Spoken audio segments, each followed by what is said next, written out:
Knowledge corner YouTube চ্যানেলে সবাইকে স্বাগত জানাই। আজ আমি আলোচনা করব রাজবাহনচরিতম গদ্যাংশটির এমসিকিউ প্রশ্ন উত্তর নিয়ে। তোমাদের থার্ড সেমিস্টার পরীক্ষায় এই অধ্যায় থেকে যে সমস্ত প্রশ্ন খুবই গুরুত্বপূর্ণ, সেই প্রশ্নগুলো আজ আমি উত্তর সহ আলোচনা করে দেব। এর আগে আমি তোমাদের দুটো অধ্যায় থেকে এইরকমভাবে যে প্রশ্ন উত্তর আলোচনা করে দিয়েছিলাম, তার ভিডিও তোমরা এই ভিডিও ডেসক্রিপশন বক্সে পেয়ে যাবে। আজকের এই ভিডিও আলোচনার সঙ্গেই তোমাদের শেষ হয়ে যাচ্ছে থার্ড সেমিস্টারের টেক্সট আলোচনা। তোমাদের থার্ড সেমিস্টারে যে টেক্সট আলোচনা, প্রত্যেকটা অধ্যায়ের আমি বিষয়বস্তু সহ সম্পূর্ণ টেক্সট আলোচনা লাইন ধরে ধরে করে দিয়েছি এবং প্রশ্ন উত্তরও আলোচনা করে দিয়েছি। তো আজ আলোচনা করছি রাজবাহনচরিতমের এমসিকিউ টাইপ প্রশ্ন উত্তর নিয়ে। প্রথম প্রশ্ন, রাজবাহনচরিতম পাঠ্যাংশটির উৎস কি? না, রাজবাহনচরিতম পাঠ্যাংশটির উৎস দশকুমার চরিত। 2 নম্বর প্রশ্ন, রাজবাহনচরিতম পাঠ্যাংশটির রচয়িতা কে? রচয়িতা দণ্ডী। 3 নম্বর প্রশ্ন, রাজবাহনচরিতম পাঠ্যাংশটি কোন জাতীয় রচনা? গদ্যকাব্য। রাজবাহনচরিতের নায়ক কে হলে? বলছে রাজবাহনচরিতের নায়ক হলেন রাজবাহন। রাজবাহনচরিতের নায়িকা হলেন অবন্তী সুন্দরী। 6 নম্বর প্রশ্ন, অবন্তী সুন্দরী রাজবাহনের থেকে কোন বৃত্তান্ত শুনেছিল? চতুর্দশ ভুবন বৃত্তান্ত। 7 নম্বর প্রশ্ন, অবন্তী সুন্দরী রাজবাহনের কে ছিল? প্রিয়তম। 8 নম্বর প্রশ্ন বলছে রাজবাহন অবন্তী সুন্দরীর কে ছিলেন? প্রিয়তম। 9 নম্বর প্রশ্ন, রাজবাহন ও অবন্তী সুন্দরী কিসের স্বপ্ন দেখেছিল? রাজহংসের স্বপ্ন দেখেছিল। কার পা শৃঙ্খলে বাঁধা ছিল? রাজবাহনের পা শৃঙ্খলে বাঁধা ছিল। কিরূপ শৃঙ্খলে পা বদ্ধ ছিল? রূপোর শৃঙ্খলে বা রূপার শৃঙ্খলে পা বদ্ধ ছিল। রাজবাহনের প্রতিপক্ষ কে ছিল? রাজবাহনের প্রতিপক্ষ ছিল চন্ডবর্মা। চন্ডবর্মার ভ্রাতা হলেন দারুবর্মা। দারুবর্মাকে হত্যা করেছিলেন পুষ্পোদ্ভব। 15 নম্বর প্রশ্ন, চন্ডবর্মা কার পাণিপ্রার্থী হয়েছিল? অবন্তী সুন্দরীর। মালব রাজ্যের শাসক ছিলেন কে? মালব রাজ্যের শাসক ছিলেন মানসার। চন্ডবর্মা কাকে দেখে ভীষণভাবে রেগে যান? চন্ডবর্মা রাজবাহনকে দেখে ভীষণভাবে রেগে যান। রাজহংসের পা কিসে আবদ্ধ ছিল? রাজহংসের পা রৌপ্য এখানে পদ্ম মৃণালে আবদ্ধ ছিল।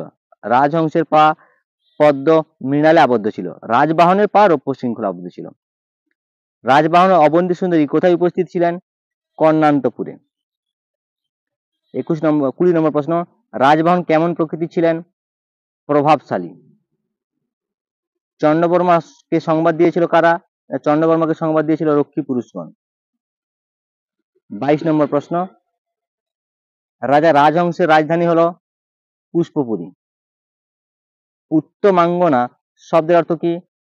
রমণী শ্রেষ্ঠা। সত্যবৃত্তি পদের অর্থ কি? কর্ণেন্দ্রিয়।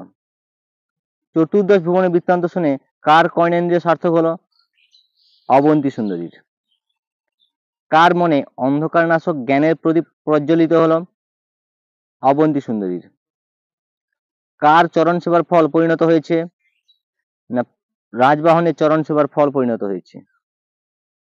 28 নম্বর প্রশ্ন, আলোচ্য পাঠ্যে কারা স্বপ্ন দেখেছিল? রাজবাহন ও অবন্তী সুন্দরী। 29 নম্বর প্রশ্ন, বিষগুণ নিগড়িত পাদ। বিষগুণ শব্দের অর্থ কি? মৃণাল সূত্র বা পদ্মের ডাঁটা। স্বপ্নে দৃশ্যমান রাজহংসটি ছিল বৃদ্ধ। 31 নম্বর প্রশ্ন, রজত সিংহল উপগুড়ম। এখানে রজত শব্দের অর্থ রূপ। কি মেথড এর অর্থ কি? এ কি হলো? বলছি কি কি মেথড এ কি হলো? কি মেথড এরূপ বলে কে আর্তনাদ করেছিল? অবন্তী সুন্দরী। মুক্তকণ্ঠ মা চক্রন্দ কে কাঁদতে শুরু করলেন? অবন্তী সুন্দরী। অনিয়ন্ত্রিতভাবে কারা প্রবেশ করেছিল? রক্ষী পুরুষগণ। ক্রুদ্ধ চন্ডবর্মা কিরূপ দৃষ্টি নিক্ষেপে উপস্থিত হয়েছিল? অগ্নিগর্ভ। 37 নম্বর প্রশ্ন, অত্যভিনিবিষ্ট বৃত্ত দর্পস্য কার সম্পর্কে বলা হয়েছে? পুষ্পোদ্ভবের। রূপমত্ত হলেন রাজবাহন। রাজবাহনের উপর দেবত্ব আরোপ করেছিল কারা? মূর্খ পুরবাসীগণ। অবন্তী সুন্দরী কার প্রতি অনুরক্ত ছিল? না, অবন্তী সুন্দরী রাজবাহনের প্রতি অনুরক্ত ছিল। পুরুষ ও সিংহেশু বলতে কাকে বোঝানো হয়েছে? চন্ডবর্মাকে। চন্ডবর্মা বালচন্দ্রিকা ব্যতীত আলোচ্য পাঠ্যে আর কাকে পাপিষ্ঠ বলে সম্বোধন করেছে? অবন্তী সুন্দরীকে। চন্ডবর্মা কাকে শুলে চড়াতে চেয়েছিলেন? চন্ডবর্মা রাজবাহনকে শুলে চড়াতে চেয়েছিলেন। কে ভীষণ ভ্রুকুটিতে কপাল বিকৃত করেছিল? চন্ডবর্মা। চন্ডবর্মার হাত কেমন ছিল? কালো লোহার দণ্ডের মতো কঠিন। আচকর্ষ শব্দের অর্থ কি? আকর্ষণ করা। 47 নম্বর প্রশ্ন, স্মরত তস্যা হংসগামিনী হংস কথায়াং কার উক্তি? রাজবাহনের উক্তি। রাজবাহন কাকে হংস কথা স্মরণ করতে বলেছেন? অবন্তী সুন্দরীকে। হংসগামিনী বলে কাকে সম্বোধন করা হয়েছে? অবন্তী সুন্দরীকে। কে শত্রুর বশ্যতা স্বীকার করলেন? রাজবাহন। এই হলো তোমাদের পর্ষদ নির্ধারিত যে এমসিকিউ টাইপের এক ধরনের টাইপ আলোচনা, অর্থাৎ তোমাদের সঠিক উত্তরটি নির্বাচন করো, এই ধরনের টাইপটা যে রয়েছে সেই টাইপের প্রশ্নের উত্তরগুলো আমি আলোচনা করলাম। এরপর আমি আলোচনা করব শূন্যস্থান পূরণ, অর্থাৎ শূন্যস্থান ধর্মী বহু বিকল্পীয় প্রশ্ন উত্তর। দেখো কি বলছে প্রথম প্রশ্ন, চতুর্দশ ভুবনের বৃত্তান্ত শুনে অবন্তী সুন্দরী কি হয়েছিল? আনন্দ।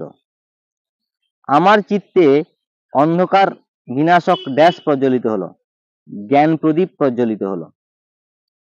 রাজবাহন ও অবন্তী সুন্দরী স্বপ্ন দেখে দুজনেই ড্যাশ হলো, রাজবাহন এবং অবন্তী সুন্দরী স্বপ্ন দেখে দুজনেই জাগ্রত হলো। রৌপ্য শৃঙ্খলে বাঁধা ছিল কি? পা। রাজবাহনকে আবদ্ধ পায়ে দেখে রাজকন্যা ড্যাশ করতে লাগলেন, উচ্চস্বরে কাঁদতে লাগলেন। 6 নম্বর প্রশ্ন, রাজবাহনকে কে ব্রাহ্মণাধম বলেছিলেন?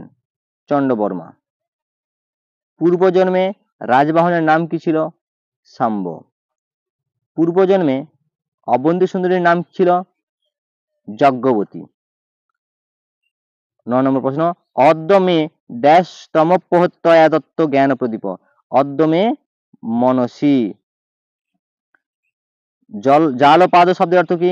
জালপাদ শব্দের অর্থ হংস। পিশাচ উপহতমিব, এখানে উপহত শব্দের অর্থ আক্রান্ত। পিশাচ উপহতমিব, এখানে উপহতম শব্দের অর্থ আক্রান্ত। 12 নম্বর প্রশ্ন, অশ্রু প্রভায় প্লাবিত হচ্ছিল কি? গণ্ডস্থল। পুষ্পধর মিত্র হলেন রাজবাহন। কে হলেন কপট ধর্ম কঞ্চুক? রাজবাহন। কে অবন্তী সুন্দরীকে ভৎসনা করেছিলেন? চন্ডবর্মা। কার হাত থেকে বা কার হাতকে পদ্মের সঙ্গে তুলনা করা হয়েছে? রাজবাহনের। চন্ডবর্মা ড্যাশ হাত ধরে সজোরে আকর্ষণ করেছিল? রাজবাহনের হাত ধরে সজোরে আকর্ষণ করেছিল। রাজবাহন বিপদকে ড্যাশ বলে মনে করেছিল? দৈবাগত বলে মনে করেছিল। বাসু শব্দের অর্থ বালিকা। সহস্র ড্যাশ মাসোদয়ম, সহস্র বাসু মাসোদয়ম। এ হলো তোমাদের দ্বিতীয় টাইপের প্রশ্ন উত্তর আলোচনা। এরপর আসছি স্তম্ভ মিলিয়ে সঠিক বিকল্পটি চিহ্নিত করো। কি বলছে প্রথম, অবন্তী ক স্তম্ভে কি রয়েছে? অবন্তী সুন্দরী অবজ্ঞা করেছিল, দারুবর্মাকে হত্যা করেছিল, অবন্তী সুন্দরীর প্রিয়তম চন্ডবর্মাকে সংবাদ দিয়েছিল। তাহলে এখানে কি হবে? অবন্তী সুন্দরী অবজ্ঞা করেছিল কাকে? চন্ডবর্মাকে। দারুবর্মাকে হত্যা করেছিল কে? পুষ্পোদ্ভব। অবন্তী সুন্দরী প্রিয়তম রাজবাহন। চন্ডবর্মাকে সংবাদ দিয়েছিল কে? না রক্ষী। অর্থাৎ এক সি আইসি, অর্থাৎ এখানে হবে সি এরটা, অপশন সি 2 এর দাগ বলছে। শত্রুর বশ্যতা স্বীকার করেন কে? রাজবাহন। পুষ্পধবের দ্বারা নিহত কে? দারুবর্মা। রাজবাহনের মধ্যে বিপদ সৃষ্টি করেছেন কে? না দেবতা। মগধ রাজের শাসক ছিল কে? না রাজহংস। এখানে অপশন হবে কি? আইডি। আইডি আছে এখানে, অপশন সি। 3 এর দাগ বলছে রাজবাহন প্রজাদের নিকট কেমন? না দেবতা। পুষ্পোদ্ভব ছিলেন কি? না ধনবান। চন্দ্রবর্মা নিজেকে ভাবেন পুরুষ সিংহ, চন্দ্রবর্মাকে তুলনা করা হয়েছে যম দেবতা। তাহলে এখানে হবে আই সি, আই সি আছে, এখানে হবে ডি। 4 দাগে রাজহংসে পা বাঁধা ছিল রৌপ্য, রাজহংসে পা বাঁধা ছিল রৌপ্য সিংহ, রাজহংসে পা বাঁধা ছিল পদ্ম মিনালে, রাজবাহনে পা বাঁধা ছিল রৌপ্য শৃঙ্খলে, চন্দ্রবর্মার হাত ছিল লৌহ সদৃশ, রাজবাহনের হাত ছিল রাজ চক্রবর্তী লক্ষণযুক্ত। এখানে হবে আইসি 2D, আইসি 2D অর্থাৎ অপশন বি। 5 দাগে শত্রুকে বদ্ধ করেছিলেন রক্ষীগণ, শত্রুর বশ্যতা স্বীকার করেছিল রাজবাহন, শত্রুকে হত্যা করেছিল পুষ্পোদ্ভব, অন্তপুরে, এখানে একটু ভুল হবে, কি বলছে এখানে শত্রুকে বদ্ধ করেছিল, কে বদ্ধ করেছিলেন না চন্দ্রবর্মা, শত্রুর বশ্যতা স্বীকার করেছিলেন কে রাজবাহন, শত্রুকে হত্যা করেছিল কে পুষ্পোদ্ভব, অন্তপুরে অবাধে প্রবেশ করেছিল কারা রক্ষী পুরুষগণ। অর্থাৎ এখানে হবে আই বি, আই বি দুটো আছে, তাহলে কি হবে ডবল আই দেখি, double I C, I B double I C অর্থাৎ অপশন সি। এরপর রয়েছে বিবৃত ও কারণ এর সঠিক সম্পর্ক নির্ণয়। বিবৃতি বলছে কি, অবন্তী সুন্দরী বললেন তোমার অনুগ্রহে আমার সবর্ণেন্দ্রিয় সার্থক হলো। কারণ কি, রাজবাহন অবন্তী সুন্দরীকে চতুর্দশ ভুবন বৃত্তান্ত শুনেছিলেন, হ্যাঁ একে অপরের পরিপূরক, অর্থাৎ একটা অপরটার কারণ, এখানে বলছে উভয়ই সঠিক এবং আর এর সঠিক কারণ। 2 নম্বর বলছে স্বপ্নে দেখে রাজবাহন ও অবন্তী সুন্দরী জেগে উঠেছিল, ঠিক স্বপ্নে তারা প্লাবনে প্রাসাদ রোবার ঘটনা দেখেছিল। তাহলে প্রথমেরটা ঠিক, দ্বিতীয়টা ভুল, এ ঠিক আর ভুল অর্থাৎ অপশন সি। 3 বলছে বিবৃতি ও কারণ, বিবৃতি বলছে রাজবাহনের পাদপদ্ম সেবার ফল অবন্তী সুন্দরী পেয়েছে, ঠিক রাজবাহনের দ্বারা অবন্তী সুন্দরী মনে অজ্ঞান নাশক জ্ঞানের প্রদীপ প্রজ্বলিত হয়েছে, এটাও ঠিক। তাহলে কি হবে এখানে এ ও আর উভয় ঠিক, আর এর সঠিক কারণ। 4 নম্বর প্রশ্ন কি বলছে, অবন্তী সুন্দরী উচ্চস্বরে কাঁদতে শুরু করেছিলেন, ঠিক রাজবাহনের পদদ্বয়ে রৌপ্য শৃঙ্খল বাঁধা ছিল, রৌপ্য শৃঙ্খল বাঁধা ছিল বলে জোরে কাঁদতে শুরু করেছিল, তাহলে এখানে কি হবে এ ও আর উভয় সঠিক, আর এর সঠিক কারণ। 5 নম্বর বলছে রক্ষী পুরুষেরা চন্দ্রবর্মাকে সমস্ত বৃত্তান্ত নিবেদন করলো, ঠিক রাজবাহনের প্রভাব দেখে রক্ষী পুরুষগণ তাকে নির্যাতন করতে সাহস পেল না, এটাও ঠিক।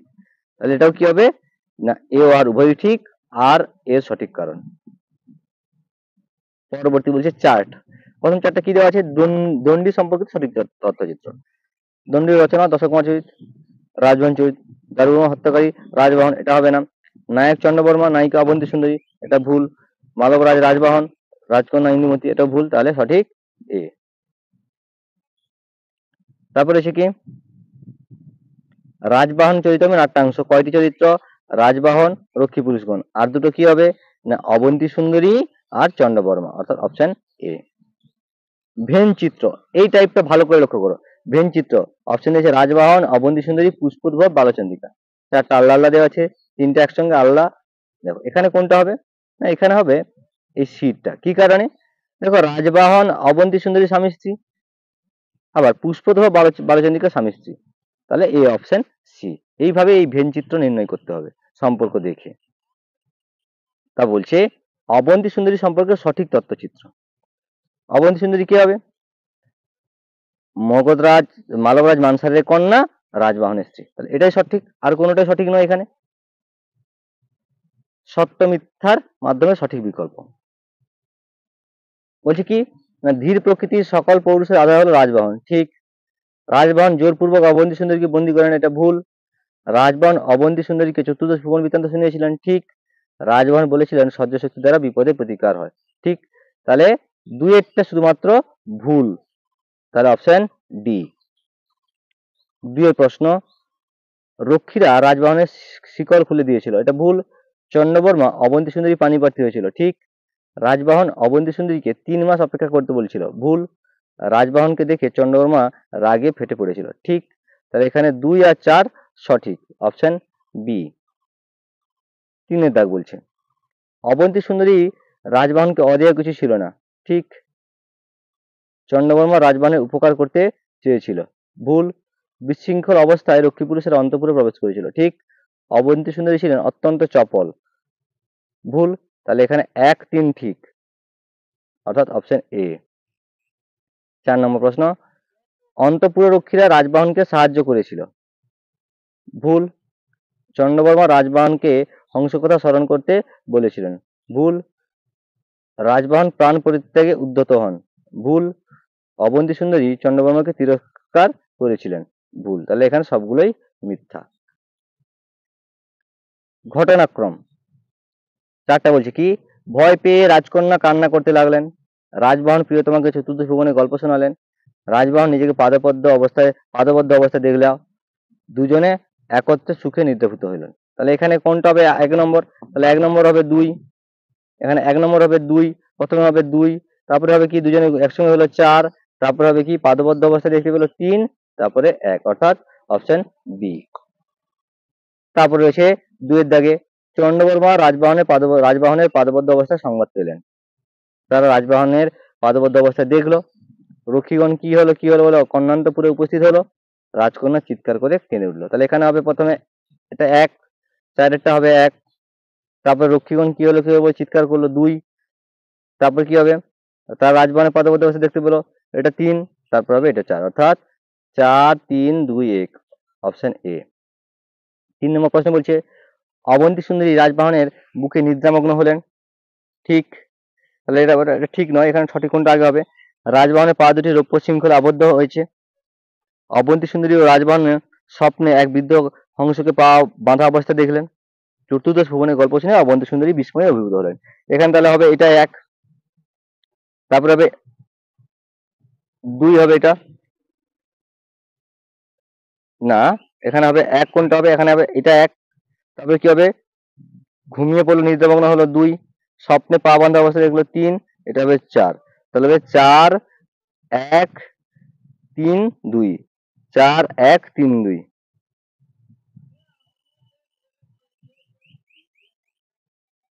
এখন অপশনটা নেই, অপশন হবে তাহলে প্রথমে দেখতে পেলো অবন্তী সুন্দরী প্রথমে গল্প শুনলো, তারপরে বুকে ঘুমিয়ে পড়লো, তারপরে স্বপ্নে দেখতে পেলো বৃদ্ধ রাজহাঁসকে পা বাঁধা অবস্থায়, তারপরে রৌপ্য শৃঙ্খলে পা। তাহলে যে সিরিয়ালটা সাজিয়ে দিলাম সেই সিরিয়ালটা হবে, এখানে সেই সিরিয়ালটা দেওয়া নেই, অপশনটা ভুল দেওয়া আছে।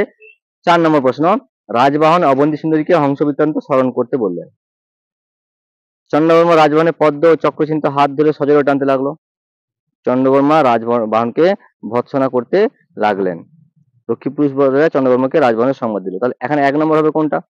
1 নম্বর হবে 4, এটা হবে 1 নম্বর। তারপরে কোনটা হবে? এটা হবে 2 নম্বর। তারপরে কোনটা হবে? এটা হবে 3 নম্বর, এটা হবে 4 নম্বর, অর্থাৎ অপশন ডি। 5 নম্বর বলছে, রাজবাহন বিপদকে দৈবাগত মনে করলেন। চন্দ্রবর্মার মতে মূর্খ পুরবাসীগণ রাজবাহনের উপর মিথ্যা দেবত্ব আরোপ করেছে। রাজবাহন ও অবন্তী সুন্দরীর স্বপ্ন দেখে জেগে উঠলেন। রাজবাহন পা দুটিকে দেখে মনে হচ্ছে চাঁদ যেন পদ্মভাবে নিজের কিরণরূপ রশ্মি দ্বারা রাজবাহনের পা দুটি বেঁধে ফেলেছে। তাহলে এখানে কি হবে? না, এখানে 3 হবে 1 প্রথমে, তারপর হবে 4, তারপরে কি হবে 2 আর 1, অর্থাৎ অপশন সি। তারপর হচ্ছে ক্ষেত্রভিত্তিক প্রশ্ন সমাধান। প্রদত্ত অনুচ্ছেদ পড়ে প্রশ্নগুলির উত্তর দাও। তারা দুজন নিদ্রিত অবস্থায় স্বপ্নে পদ্ম মৃণালে পা বাঁধা অবস্থায় এক বৃদ্ধ রাজহংসকে দেখতে পেলেন। তারা দুজনেই জেগে উঠলেন। এরপর রাজকুমারের পা দুটি পদ্ম ভেবে ভুলবশত যেন কেউ বেঁধে দিয়েছে সেরকম রৌপ্য শৃঙ্খলে বাঁধা অবস্থায় দেখা গেল। নিদ্রিত দম্পতির নাম কি? রাজবাহন অবন্তী সুন্দরী। পরে রয়েছে কি, চন্দ্রবর্মা রাজবাহনে রেখাঙ্কিত পদ ও চক্র চিহ্নিত হাত ধরে সজোরে টানতে লাগলো। আচ্ছা, তোমরা কি বলতে পারবে এই পদ্ম ও চক্র চিহ্নিত হাত দেখে কিসের লক্ষণ বোঝা যায়? রাজ চক্রবর্তীর। তথ্যভিত্তিক সঠিক উত্তরটি নির্বাচন করো। চন্দ্রবর্মা অবন্তী সুন্দরীকে সম্বোধন করেছিল যা বলে কি বলে সম্বোধন করেছিল?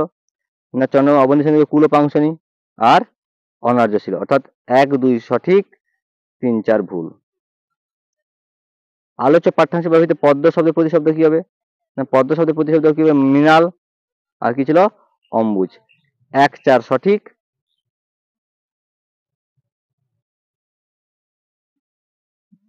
এখানে 4 অম্বুজ বলেনি, এখানে বলছে 1, 3, 1, 3, অর্থাৎ এখানে মৃণাল ছিল এবং কুমুদ ছিল। 1, 3 সঠিক, 2, 4 ভুল। চন্দ্রবর্মা মতানুযায়ী রাজবাহন ছিলেন কেমন? না, রাজবাহন ছিল চঞ্চল আর কি প্রতারণায় দক্ষ। 1 3 সঠিক, আর কি পাপী 1 2 3 সঠিক এবং 4 ভুল। চন্দ্রবর্মা কর্তৃক পুষ্পধ্ববের উপর উপযুক্ত বিশেষণগুলি হলো কি না ব্রাহ্মণাধম বলেছে, পুষ্পধ্ববের উপর বলছে ব্রাহ্মণাধম নয়, পুষ্পধ্ববের উপরে বলছে কি ধনগর্বিত, আর কি বিদেশি বণিকপুত্র। 2 4 2 4 সঠিক, 1 3 ভুল। রাজবান চরিতম নামক পাঠ্যে অবন্তী সুন্দরী শোনা চতুর্দশ ভুবন বৃত্তান্ত বলতে বোঝানো হয়েছে কি 7 ঊর্ধ্বলোক 7 অধোলোক, অর্থাৎ 1 2 সঠিক 3 4 ভুল। এই হলো তোমাদের রাজবান চরিতম এই গদ্যাংশটির সাজেস্টিভ এমসিকিউ প্রশ্ন উত্তর। আশা করি প্রত্যেকের আজকের এই ভিডিওটা ভালো লেগেছে, প্রত্যেকে মন দিয়ে দেখেছো, প্রত্যেকে প্রশ্নগুলোর উত্তর বুঝতে পেরেছো। যদি ভালো লেগে থাকে, বুঝতে পেরে থাকো, প্রত্যেকে অবশ্যই কমেন্ট করবে আর বন্ধুদের মধ্যে শেয়ার করে দেবে। চ্যানেলে নতুন হলে সাবস্ক্রাইব করে দেবে এবং চ্যানেলটাকে ফলো রাখবে। পরবর্তী দিন থেকে আমি তোমাদের শুরু করব সাহিত্যের ইতিহাস।